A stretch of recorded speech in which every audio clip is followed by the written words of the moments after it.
Gracias a la caricatura de Abel Quesada publicada en el Excelsior del 3 de octubre de 1968, mi papá supo la magnitud de lo ocurrido el 2 de octubre en Tlatelolco y las muertes de los estudiantes, porque aventó el periódico en la mesa mientras desayunábamos y gritó molesto: ¡Carajo!, expresa Felipe López Veneroni, exdirector de Radio UNAM y actual defensor del televidente en Canal 11 del Politécnico. López Veneroni, quien tenía 10 años y vivía con su familia en el sur de la ciudad, recuerda los momentos de tensión y que tras lo ocurrido en Tlatelolco, hubo una especie de gran silencio sobre el país, que se reflejó como si se hubiera roto algo. Pero sí recuerdo muy bien que mi papá abre el periódico el 3 de octubre del 68, el Excelsior. Entonces, al abrirlo, ve la caricatura de Abel, el caricaturista me va ahorita, Abel Quesada. Y arroja el periódico sobre la mesa donde estábamos desayunando, ¿no? Diciendo, carajo, dijo. Y era esta famosa cuadro negro, totalmente, no era caricatura, era un cuadro negro, y arriba decía, ¿por qué? ¿No? Entonces sí me acuerdo mucho que pues llamadas telefónicas, había un ambiente de tensión, no salíamos tanto a la calle como, digamos, lo hacíamos en meses anteriores, de ir a comer aquí o a cenar allá. Más bien nos quedamos como en pandemia, un poco encerraditos en casa. Okay. Y sí oía a mis padres hablar, venían algunos amigos de mi papá, platicaban de cosas, y de alguna manera se sentía que algo estaba por pasar.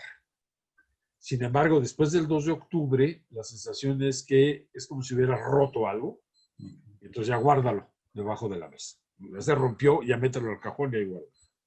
Esa impresión esa impresión tuve yo.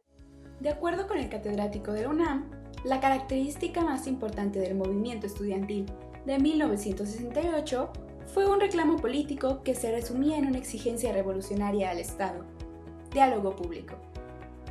Sin embargo, el gobierno de Gustavo Díaz Ordaz no estuvo dispuesto a concederlo, bajo ninguna circunstancia. Al final, pese a la petición del diálogo en sectores de las dos partes, terminaron por predominar las posiciones más confrontacionales, que llevaron a lo que López Veneroni llamó acto de represión en la Plaza de las Tres Culturas.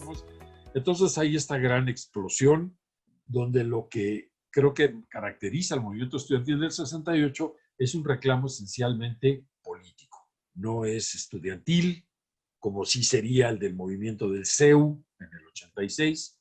No es un reclamo gremial, aumento de sueldo, o no me suban las tarifas de los autobuses, cosa que pedían, que quizá visto ahora, a 52 años, casi ¿sí?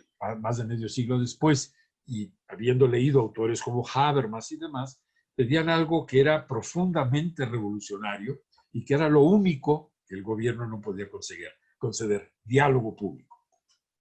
Era revolucionario porque si yo te pido diálogo, te estoy pidiendo que me reconozcas como interlocutor, es decir, que valides mi existencia como un ente distinto a ti.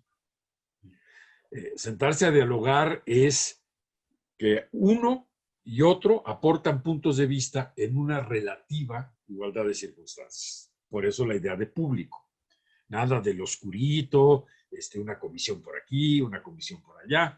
Un diálogo franco y abierto de carácter público. Esto era lo que no estaba dispuesto bajo ninguna circunstancia a conceder el régimen. Simplemente no. Que quizá marca el inicio del derrumbe del modelo autoritario del régimen político. No digo que sea una relación causa-efecto, pero sí hay una relación, una conexión de sentido entre un movimiento que obligó al gobierno a mostrar sus entrañas más autoritarias, más represivas, y un grupo de jóvenes que lo que demandaban era perfectamente, digamos, válido, ¿no? CUPI, Centro Universitario de Periodismo de Investigación.